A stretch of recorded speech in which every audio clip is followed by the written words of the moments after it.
Hey everyone, I am Jennifer Purcell with Spark Flash Fiction, and today I am chatting with Stacey Herring about her story Until Morning Comes.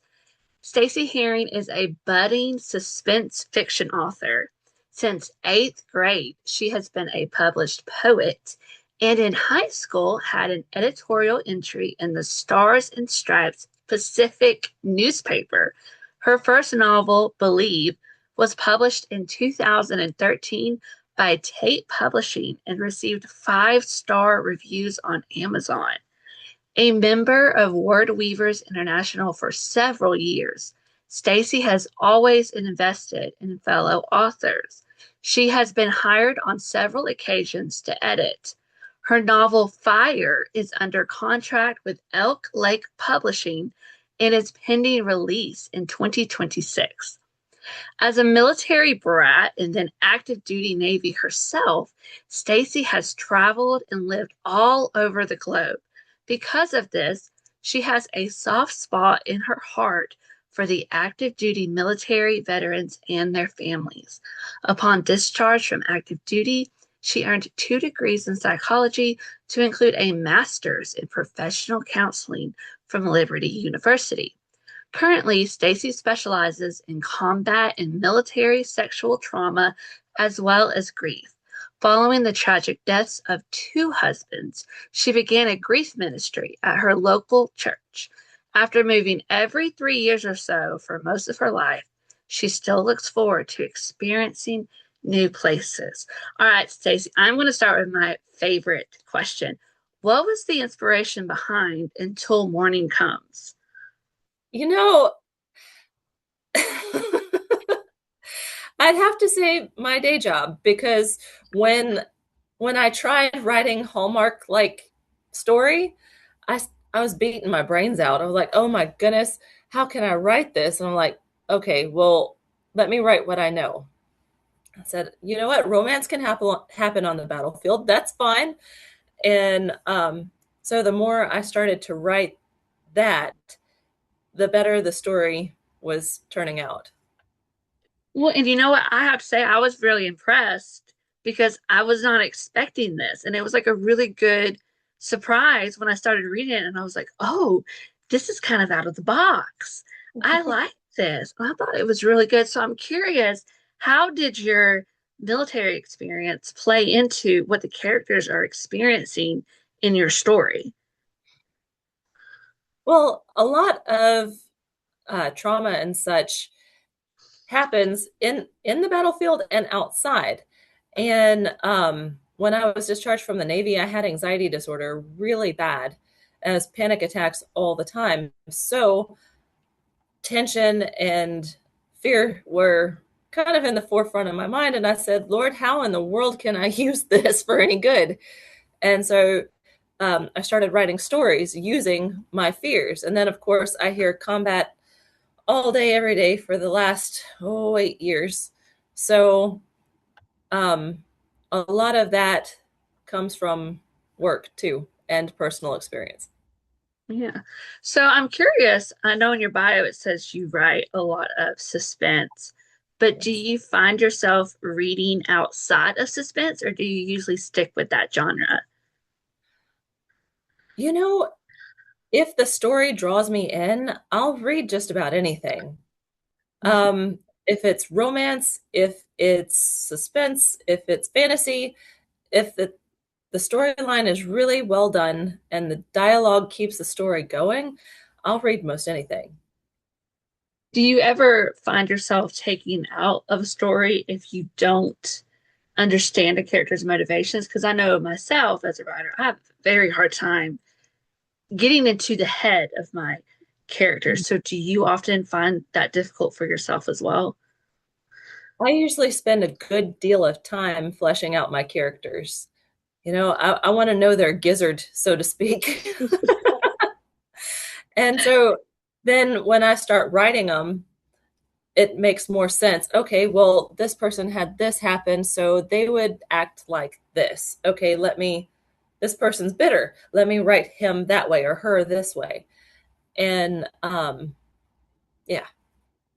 Well, and I'm glad you said that because I know you study psychology, but it seems to me the older I get, the more complex people turn out to be. And you may think that you have someone figured out, and you'll find one little tiny tidbit about them that just kind of completely changes the way that you look at them.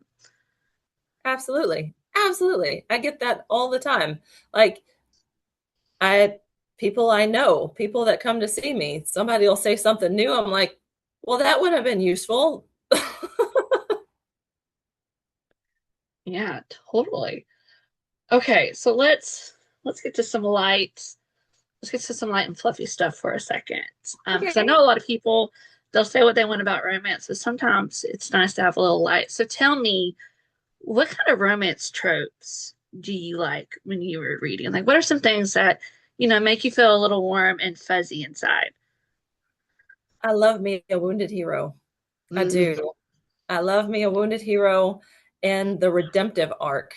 And Oh if you yeah. can combine the two of those with a slow burn, that's where that's where I like to be. Ooh, I like that. All right. Well, what are some books that you've read and you've enjoyed recently? Ah, Eva Marie Everson's Chasing Sunsets. That was awesome. Um, I've been spending a lot more time with nonfiction lately. So like Andrew Womack, Kenneth Hagin. But I've also read some of Debbie Maycomer's work, like The Best Is Yet to Come or Yet to Be, I think. And uh, those are the type that I turn to when I'm kind of stressed out and I need to kind of chill. Mhm. So I'll get a lighter fiction with some romance themes in there, some. Yeah. Now, do you always stick with contemporary when you do that? Or like, well, you said Eva Marie and she's historical. So do you find yourself gravitating toward historical, or because you said earlier you like a whole like plethora of stories. So do you just pick up a book and go with it? Yeah, absolutely. Absolutely. If I read the back cover and I'm like, yeah, all right, I could go with that. And if the author does a good job of building that concern early on, like I want to worry about my the people I'm reading about. So give me something to worry about and then let that drive the story. Yeah, that's a very good point. Okay, now let's switch over to writing for a second because I'm curious because you mentioned in your bio you've worked with Word Weavers International, you've done some editing, and you pour into a lot of different writers. But I'm wondering, what is the best piece of writing advice that you were ever given that an author looked at you and said, you need to do this? Mm, well, the first draft is always going to be rough. It's always going to hurt your feelings.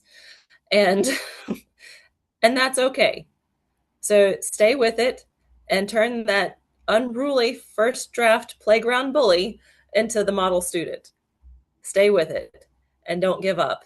Um, Again, create worry about your main characters and then let the dialogue show it instead of just telling about it.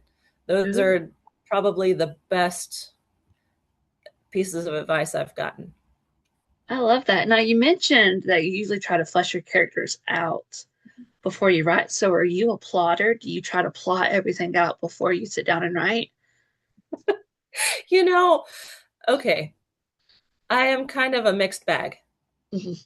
I will sit there and I will plot out and I'll maybe even write a side story chapter on my main characters and kind of get to know them and maybe a paragraph for each chapter. And then when I start writing, it mostly goes out the window. I'm like, oh yeah, yeah, that's a good general direction. No, I think I'm going to do this over here. I can understand that. I feel like if there are any teachers watching, it's kind of like when you make a lesson plan for class, and then one student asks you a question that completely veers everything off course, and the next thing you know, you're talking about something that you had never planned to even touch on. So, do you ever find yourself then dealing with writer's block? 100%. Yes. Yeah. I think we are our own worst enemies. Hmm. And we get to writing and we look at that first draft and go, this kind of sucks. I don't like this. And then the negative thoughts will kick up and be like, oh, I can't write, I'm no good, whatever. But that's not the truth. Everybody's first draft, except for maybe a handful of people I've ever met, has been kind of rough, hard to get through. But if you stick with it, it can shine. I can't count how many revisions I've done of various work. Like, I think the one that's coming out in the next few months or so, I did 6 or 7 revisions of the whole thing. So, yeah. Yeah, well, that's encouraging because I think I've done 10. So that makes me feel better. Not Yeah. alone. So, well, tell us about your novel Fire that is supposed to release this year. What is it about? It is a speculative fiction that my main character is kidnapped. She's a nursing student and she's sold into human trafficking. And her only hope is this army captain that has been deployed one too many times and has PTSD horribly. And so, through the course of the story, he's forced to face his own trauma in seeking her out. And the overarching question of the story is, where is God when I can't see him? In these dark places where it feels like God couldn't possibly come through, where is he? And the answer is, he's there. I have a lot of respect for you for even touching that because a lot of times Christian writers are so afraid to touch those really like difficult and gritty subjects. So I have to say, I have a lot of respect that you were willing to go do that. Did you find it then difficult to get into your characters' heads and write about stuff like that? Uh, Not terribly, because again, with my own experience with anxiety disorders and the traumas that I've had and lost, I can use that in my characters. Hmm. Um, and there are some pieces of Fire that hold autobiographical moments for me. Hmm. And also with my hero, he has some autobiographical moments of my late husband. So I was writing two people that I sort of knew already. So, as a writer, was that kind of healing for you to be able to explore that and explore where God is in those circumstances? Absolutely. Absolutely. And I find that when I write stories, whether it's like Fire or even Until Morning Comes, God teaches me things Hmm. about myself and about my own healing that I need so that I can convey who He is better. Yeah, I love that. So, what is something that you hope that a reader will take away from that story?